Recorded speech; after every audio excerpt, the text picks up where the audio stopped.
Chances are you use Spotify often.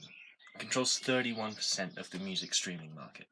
If you don't, then you probably use Apple Music, or YouTube Music, or another similar streaming platform. It can be all too easy while listening on these platforms to forget that most music wasn't made for streaming. Have you ever thought about how much you listening to a song pays the artist? $0.004 USD, though I've heard 3 tossed around as well. That's around a sixth of an Australian cent. Try going to Bandcamp and looking at the prices of these songs and albums. Most are priced around $25, making them worth 4,166 streams.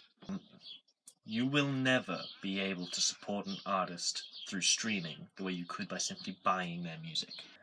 This applies doubly so to independent artists who often don't have stable income and rely on CDs and digital sales from their fans to support their lifestyle.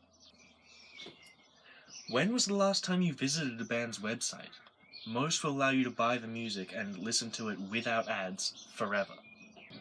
Not only is buying music far better for your experience than streaming, it also supports the artists more, who often won't be able to make music without your support.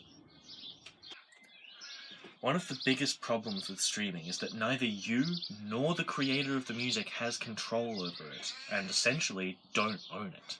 If Spotify decides it wants to pay artists less, it can do so, and it has in the past. Next year, Spotify is going to stop paying 2 out of 3 songs entirely.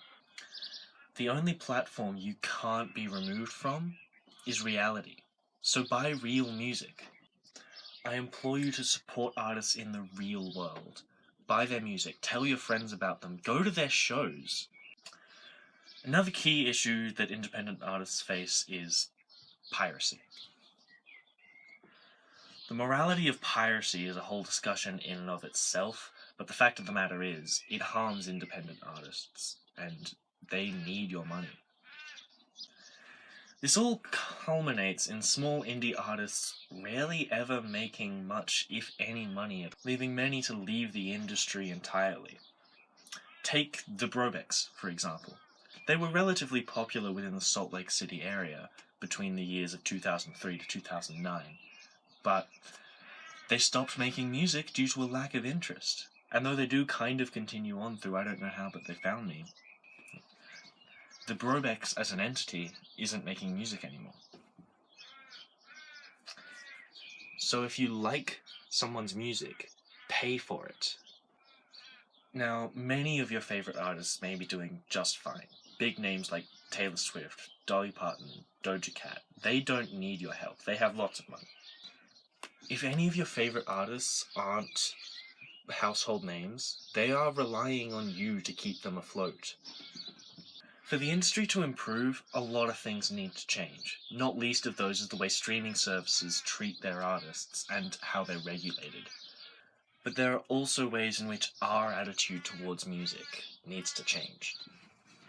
Don't just listen to music. Buy it. Own it.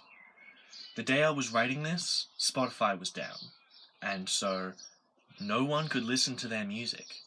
If your favorite streaming platform goes bankrupt, if it shuts down, all your music is gone because you don't own it. So go out and buy some music. Go buy a CD and listen to it free from advertisers, free from data trackers, and knowing that you are supporting the artist that made it. Even this, don't just buy music off of the internet. You should also go out and get involved in your local music scene. See who is playing around you and support them as well. Go to festivals, talk to buskers, find new music without an algorithm. Beyond just buying their music, many artists sell merchandise like clothing and posters, and buying these is another way that you can support them. Only does it send them some much needed cash, it also gives you a way to introduce new people to the music that you love. Now if you're asking where do I even find these things, there are a few places. The first place you should always look is the artist website, because most have one. The next place you should check is Bandcamp. If your artist is on Bandcamp, that's a brilliant way to support them. Finally, there is an online tool called the Hype Machine Merch Table, where you can put in a Spotify playlist and it will scan it and send you all the ways you can support that artist.